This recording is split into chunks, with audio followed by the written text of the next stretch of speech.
आज ओडिशा को एभली सुजोग देछन ओडिशार जो प्रकृति आमको जहाँ देछे तार सद्विनियोग करने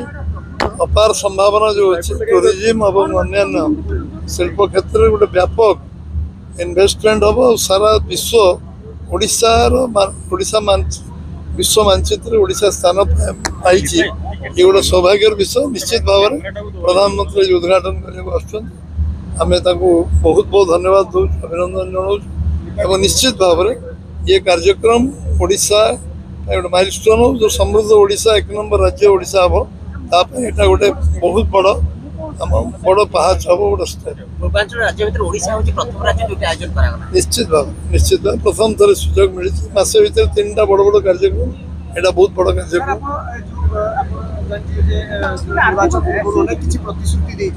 प्रवासी भारतीय कार्यक्रम माध्यम जो जहाँ कहीचु आम कहीचु 6 मास भर आम अधिकांश काम करवा आरंभ कर सब कम कर जोटा संकल्प ना ताठू अधिक कम हम